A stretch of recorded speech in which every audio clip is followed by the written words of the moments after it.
But because St. Lucia has grown tremendously over the last few years, we're the largest currency, the largest economy in the Eastern Caribbean. We have the largest tourism proposition. So, I mean, I would definitely love to take part of that period to come join your team and to speak about St. Lucia and what we have to offer as a beautiful territory.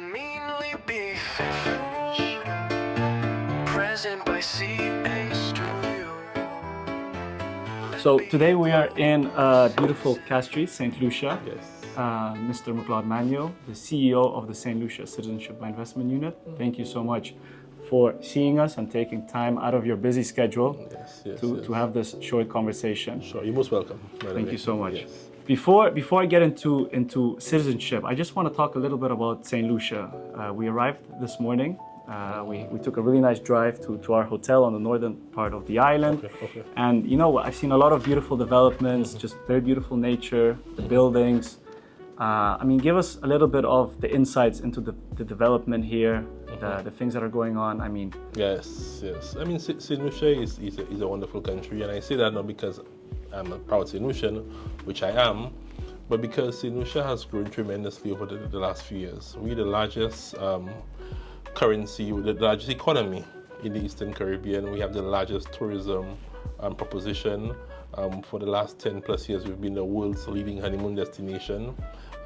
We have lots of hotel rooms, diversified hotels that range from family to couples to adventure to ultra luxury, particularly in the south of the island, like Soufrière.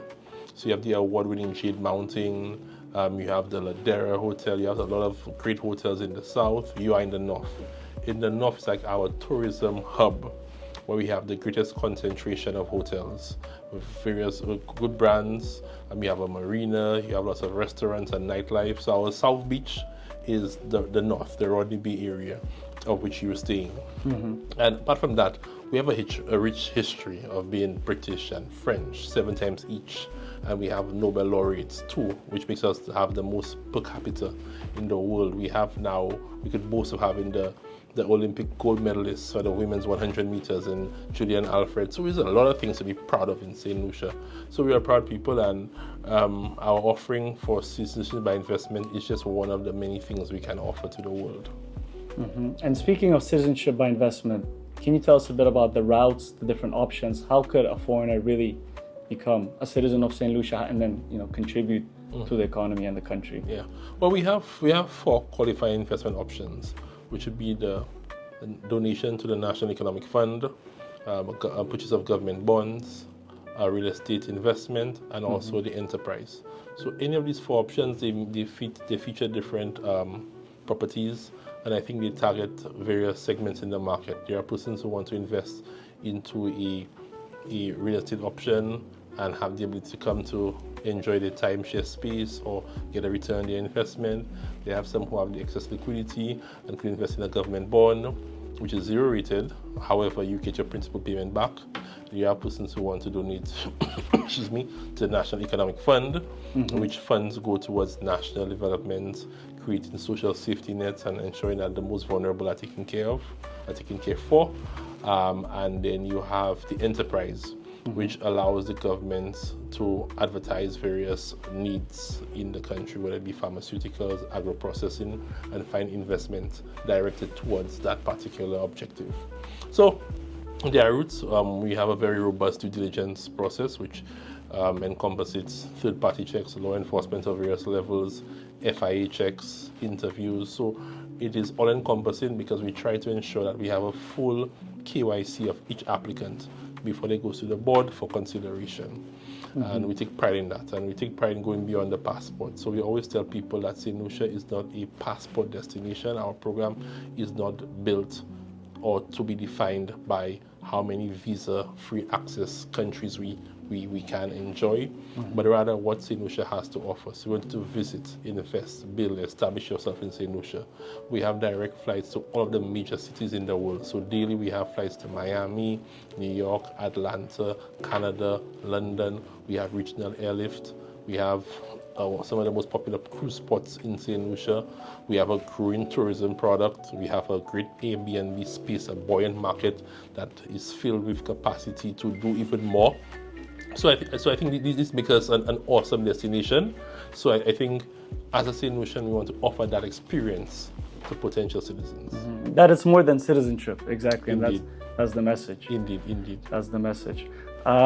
Regarding second citizenship, last year in July there was the price increase, the threshold increase, where all the 5 Caribbean countries agreed to obviously revamp the whole framework about the citizenship. Yes. How important was it to raise that minimal threshold across the region to $200,000, and obviously to increase the due diligence levels and to reshape the regulatory framework? How important is it for the integrity of the program?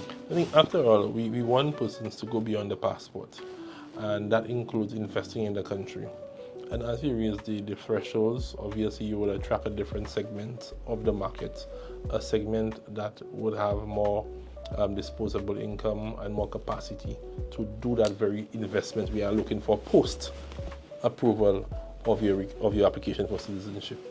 So by virtue of that, we now will sort of put a laser focus on that segment, and hopefully we can grow the country for these individuals, these citizens now contributing meaningfully to the country and not just enjoying, the fringe benefits of being a St. Lucian, of which we have no problem. I mean, once you're honest, hardworking, and you have applied and gone through the full process, we appreciate you. But with our thrust to go beyond the passport, we have an added focus on seeing persons who can contribute to St. Lucia's national development become part of our family. And specifically addressing the concerns of from the European Union and other third countries, partners of St. Lucia, there's obviously been some concern between some individuals. Yes. And how secure you, or how do you feel that this increase in the threshold, the revamped regulatory framework, I mean, does this do enough to address these concerns? And going forward, how confident are you that St. Lucia will be able to alleviate any concerns from the European side? This would require continuous improvement, continuous dialogue. So I don't think there's ever going to be actionable items you do and then you fully satisfy our stakeholders.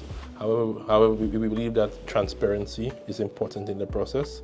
So we communicate with them. It's an ongoing communication, and we tweak our processes and our procedures and our policies each and every period upon review or feedback to ensure that we can be ahead of the curve. So by having raised the minimum threshold, volumes may decline, for instance, and the volumes have been a concern by some of the stakeholders.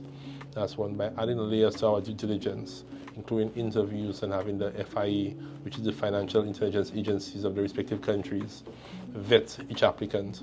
This provides an opportunity to go through a database of that applicant that was not necessarily reviewed in previous applications. So not only now not only now we assess you for law enforcement and criminal checks, but whether you're involved in any money laundering, terrorist financing, or in any watch list, sanction list. So that's also important. So we hope that in its totality, all of these little changes and tweaks and improvements can provide some level of confidence to our stakeholders that we are running the programs in the Caribbean, and for me more so in St. Lucia, as we're supposed to. I know that we as Globe Visa, we've been working very closely with the unit of St. Lucia, with you. And we have a conference coming up in October in Singapore, the Globe Visa Global Citizen Conference. It will be from the 22nd to the 24th of October. And we will personally would love to welcome you and to see you there and the wider St. Lucian Citizenship by Investment team. Pleasure. October is a special month for me. It's my birthday month. So I mean, I would definitely love to take part of that period to come join your team and to speak about St. Lucia and what we have to offer as a beautiful territory. And you count me in, I'll be there. Perfect. Thank you. We'll see you there. We speak with leaders whose calls are crucial. Make the world your home somehow. Let's be a global citizen now.